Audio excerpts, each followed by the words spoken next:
ನಮಸ್ಕಾರ ಗುರುವೆ, welcome back to ಖಡಕ್ ಸಿನಿಮಾ. ಈಗಷ್ಟೇ ನಾನು ಸ್ಯಾಂಡಲ್ವುಡ್ ನ latest experiment xerox web series ನ ನೋಡ್ ಮುಗಿಸ್ದೆ. ZEE5 ನಲ್ಲಿ ರಿಲೀಸ್ ಆಗಿರುವಂತಹ ಈ ವೆಬ್ ಸೀರೀಸ್ ಅನೌನ್ಸ್ ಆದಾಗಿಂದಲೂ ಸಖತ್ ಕ್ಯೂರಿಯಾಸಿಟಿಯನ್ನ ಹುಟ್ಟಿಸಿತ್ತು. ಯಾಕಂದ್ರೆ ಒಂದ್ ಕಡೆ ಡಾಲಿ ಪಿಕ್ಚರ್ಸ್ ಅವರ ನಿರ್ಮಾಣ, ಇನ್ನೊಂದ್ ಕಡೆ ನಮ್ಮ ನಾಗಭೂಷಣ್ ಲೀಡ್ ರೋಲ್ ಅಲ್ಲಿ ಕಾಣಿಸ್ಕೊಂಡಿರೋದು, ಮತ್ತೊಂದು ಕಡೆ ಇದನ್ನ ನಿರ್ದೇಶನ ಮಾಡಿರೋದು ಬ್ಲಿಂಕ್ ಸಿನಿಮಾದ ನಿರ್ದೇಶಕರಾದಂತಹ ಶ್ರೀನಿಧಿ ಬೆಂಗಳೂರು ಅವರು. ಈ ಸೈಫೈ ಕಾಮಿಡಿ ಜಾನರ್ ಗೆ ಸೇರುವಂತಹ ವೆಬ್ ಸೀರೀಸ್ ಅಲ್ಲಿ ಮನುಷ್ಯರನ್ನೇ ಜೆರಾಕ್ಸ್ ಮಾಡುವಂತಹ ಮೆಷಿನ್ ಸಿಕ್ಕರೆ ಏನಾಗುತ್ತೆ ಅನ್ನುವಂತಹ ವಿಚಿತ್ರ ಫ್ಯಾಂಟಸಿ ಕತೆ ಇದೆ. ಈ ವೀಕೆಂಡ್ ಅಲ್ಲಿ ನೀವು ಇದನ್ನ ನೋಡೋದಕ್ಕೆ ಬರ್ತಿದ್ಯಾ ಇಲ್ವಾ, ಇದು ನಮ್ಮ ಟೈಮ್ ಅನ್ನ ಡಿಸರ್ವ್ ಮಾಡುತ್ತಾ, ಎಲ್ಲವನ್ನ ಇವತ್ತಿನ ರಿವ್ಯೂ ಹೇಳ್ತೀನಿ, ಬನ್ನಿ ನೋಡ್ಕೊಂಬರೋಣ. ಕತೆ ಶುರುವಾಗೋದು ರಾಯದುರ್ಗ ಅನ್ನುವಂತಹ ಊರಲ್ಲಿ. ಇಲ್ಲಿನ ಜಾಗ ಜನರನ್ನ ತುಂಬಾ ರೂಟೆಡ್ ಆಗಿ ವರ್ಲ್ಡ್ ಬಿಲ್ಡಿಂಗ್ ಅಲ್ಲಿ ಸ್ಟೇಜ್ ಮಾಡಿದ್ದಾರೆ. ಆ ಅಥೆಂಟಿಸಿಟಿ ಸೀರೀಸ್ ನ ಉದ್ದಕ್ಕೂ ನಮ್ಗೆ ಫೀಲ್ ಆಗುತ್ತೆ. ಆ ಊರಲ್ಲಿ ನಮ್ಮ ನಾಯಕ ಪ್ರಕಾಶ್ ಒಬ್ಬ ಸಾಮಾನ್ಯ ಮನುಷ್ಯ. ಅವನ ಬಳಿ ಒಂದು ಹಳೆ ಜೆರಾಕ್ಸ್ ಅಂಗಡಿ ಇದೆ. ಅವನ ಲೈಫು ಹೆಂಗಿದೆ ಅಂದ್ರೆ ಮಾಡೋ ಜೆರಾಕ್ಸ್ ಸರಿಯಾಗಿ ಬಂದ್ರೆ ಅಷ್ಟೇ ಸಾಕು ಅನ್ನೋ ತರದ ಪರಿಸ್ಥಿತಿ. ಪ್ರಕಾಶನ್ ಜೀವನದಲ್ಲಿ ಅದೆಷ್ಟೋ ಸಮಸ್ಯೆಗಳು ಬೇರೆ. ಜೆರಾಕ್ಸ್ ಮಿಷಿನ್ ಸರಿಯಾಗಿ ಕೆಲಸ ಮಾಡಲ್ಲ, ದೊಡ್ಡಪ್ಪನ್ ಟಾರ್ಚರ್, ಮದುವೆ ಆಗುವಂತಹ ಲವರ್ ಕಡೆಯಿಂದ ಪ್ರೆಷರ್. ಇಂತ ಒಬ್ಬ ಅಸಹಾಯಕ ಮನುಷ್ಯನಿಗೆ ಅವ್ನ್ ಹಾಕಿರುವಂತಹ ತಾಯ್ತದಲ್ಲಿ ಪವರ್ ಇದೆ ಅಂತ ಗೊತ್ತಾಗುತ್ತೆ. ಅದು ಆತನ ಹಳೆ ಜೆರಾಕ್ಸ್ ಮೆಷಿನ್ ಒಳಗೆ ಬಿದ್ದಾಗ ಆ ಮೆಷಿನ್ ಬರೀ ಪೇಪರ್ ಅಲ್ಲ, ಪವಾಡ ಸೃಷ್ಟಿ ಮಾಡೋದಕ್ಕೆ ಶುರು ಆಗುತ್ತೆ. ಅದು ಹೇಗೆ, ಏನು, ಎತ್ತ ಅನ್ನೋದೇ ಸೀರೀಸ್ ನ ಪ್ಲಾಟ್ ಪಾಯಿಂಟ್. ಮೊದಲು ಪಾಸಿಟಿವ್ಸ್ ಬಗ್ಗೆ ಮಾತಾಡೋದಾದ್ರೆ, ಪ್ರೊಟಾಗನಿಸ್ಟ್ ನಾಗಭೂಷಣ ಇವರು ಇಡೀ ಸೀರೀಸ್ ನ ಬೆನ್ನೆಲುಬು.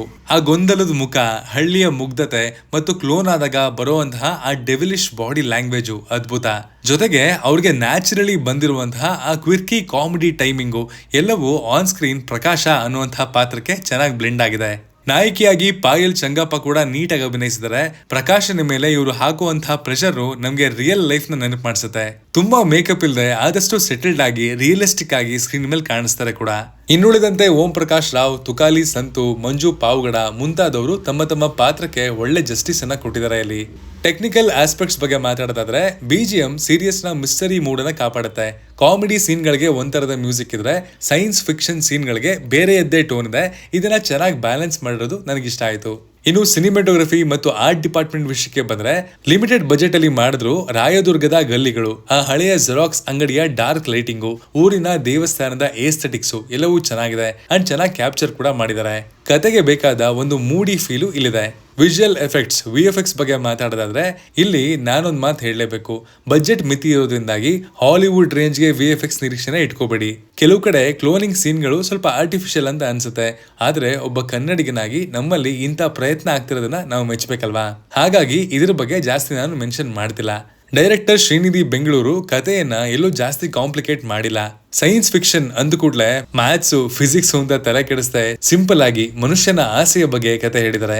ಸ್ವಲ್ಪ ಲಾಜಿಕ್ಸ್ ನ ಸಮಸ್ಯೆ ಕಂಡ್ರು ಮ್ಯಾಜಿಕ್ ನಿಮ್ಗೆ ಇಷ್ಟ ಆಗುವಂತಹ ರೀತಿಯಲ್ಲೇ ಸೀನ್ ಟು ಸೀನ್ ನ ಕಟ್ಕೊಟ್ಟಿದ್ದಾರೆ. ಇನ್ನು ನೆಗೆಟಿವ್ಸ್ ಬಗ್ಗೆ ಮಾತಾಡೋದಾದ್ರೆ, ಒಟ್ಟು 20 ನಿಮಿಷದ 6 ಎಪಿಸೋಡ್ಗಳಿದ್ರು. ಮಧ್ಯದ ಕೆಲವು ಎಪಿಸೋಡ್ಗಳಲ್ಲಿ ಕತೆ ಒಂದೇ ಕಡೆ ನಿಂತು ಹೋಯ್ತಲ್ಲ ಅಂತ ಅನ್ಸುತ್ತೆ. ಕೆಲವು ಸನ್ನಿವೇಶಗಳು ಅನಗತ್ಯವಾಗಿ ಹೇಳ್ತಿದ್ದಾರೆ ಅಂತ ಫೀಲ್ ಕೊಟ್ಟಿದ್ದು ಸುಳ್ಳಲ್ಲ.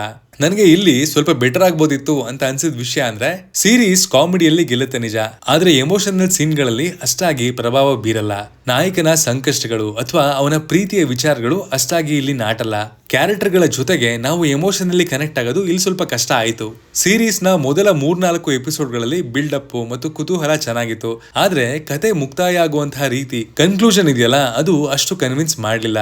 ಎಲ್ಲೋ ಒಂದ್ ಕಡೆ ಅಯ್ಯೋ ಮುಗ್ದೋಯ್ತಾ ಅಥವಾ ಇನ್ನೂ ಏನೋ ಬೇಕಿತ್ತಲ್ಲ ಅನ್ನುವಂತಹ ಫೀಲ್ ಅಲ್ಲೇ ಅದು ಎಂಡ್ ಆಯ್ತು ಅಂತ ಅನಿಸ್ತು. ಬಟ್ ಓವರ್ ಆಲ್ ಇದೊಂದು ಒಳ್ಳೆಯ ಪ್ರಯತ್ನ. ಈ ಸೀರೀಸ್ ಬರೀ ನಗ್ಸಲ್ಲ, ಸ್ವಲ್ಪ ಯೋಚನೆ ಮಾಡೋದಕ್ಕೂ ಹಚ್ಚುತ್ತೆ. ಮನುಷ್ಯನಿಗೆ ಅತಿ ಆಸೆ ಬಂದಾಗ ಅಥವಾ ಅವನಿಗೆ ಗೊತ್ತಿಲ್ಲದ ಶಕ್ತಿ ಅವನ ಕೈಗೆ ಸಿಕ್ಕಾಗ ಅವನು ಹೇಗೆ ಬದಲಾಗ್ತಾನೆ ಅನ್ನೋದೇ ಇಲ್ಲಿನ ಹೈಲೈಟ್. ನಾನು ಮಾಡೋ ಕೆಲಸನ ನಾನೇ ಇನ್ನೊಬ್ಬನಾಗಿ ಮಾಡಿದ್ರೆ ಹೇಗೆ ಅನ್ನೋ ಥಾಟು, ಪ್ರಕ್ರಿಯೆ ಇದೆಯಲ್ಲ, ಅದು ಈ ಸೀರೀಸ್ ನ ಜೀವಾಳ. ಪ್ರತಿಯೊಬ್ಬರಿಗೂ ತಮ್ಮೊಳಗೆ ಒಬ್ಬ ಜೆರಾಕ್ಸ್ ಇರ್ತಾನೆ ಅನ್ನೋದನ್ನ ವ್ಯಂಗ್ಯವಾಗಿ ತೋರಿಸಿದ್ದಾರೆ ಇಲ್ಲಿ. ಅದು ನನಗಿಷ್ಟ ಆಯ್ತು.